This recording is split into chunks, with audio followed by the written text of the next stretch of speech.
Ça, c'est l'école où travaille Émilie Arsenault, la maman d'Olivier et Alex, assassinés par leur père en octobre 2020.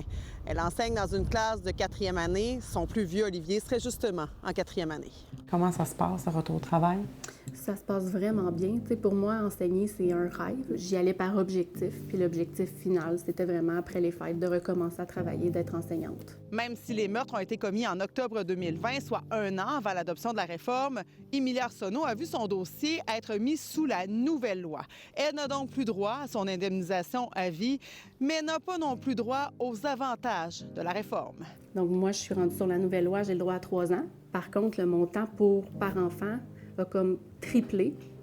Et ça, on ne nous le donne pas. Avant, c'était 12 500 par enfant. Maintenant, c'est autour de 60 000. Émilie a déjà tenté de dissuader le ministre de la Justice, Simon Jolin-Barrette. Elle espère que cette fois-ci, son message sera entendu. Puis je lui ai dit, essaie de te mettre à ma place. Là. Demain matin, ta femme a tué tes enfants, puis on te demande de retourner au travail après 3 ans. Qu'est-ce que vous avez répondu? Il a dit, je peux pas me mettre à votre place.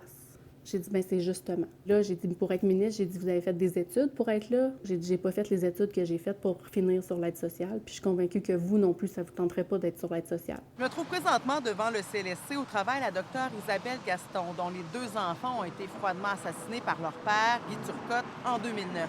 Quand on a un drame, on est un peu dans un trou noir. OK?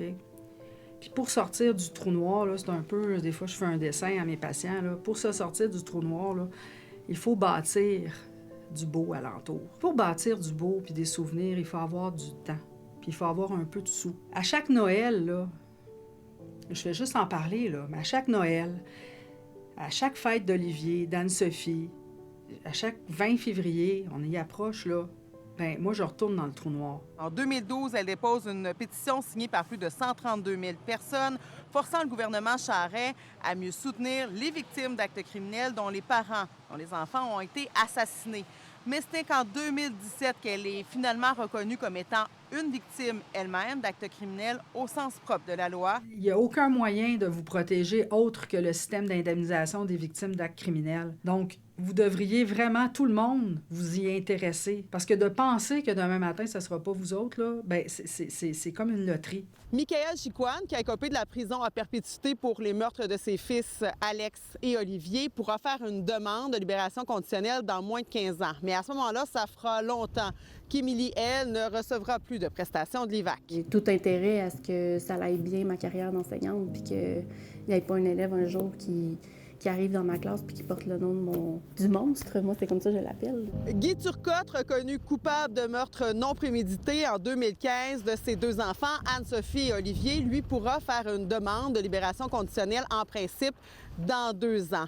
Isabelle Gaston pourra toujours compter sur l'aide de l'ancienne loi, elle qui anticipe bien sûr ce moment. Sans cette aide-là, je pense que je ne pourrais pas être médecin. Parce que ce qui est dur, là, dans un stress post-traumatique, c'est que des fois, tu vas bien, des fois, tu vas moins bien. Moi, là, pendant 3-4 ans, j'ai entendu un bébé pleurer la nuit. J'étais pas folle. À Québec, Marie-Claude Paradis-Desfossés pour Nouveau Info.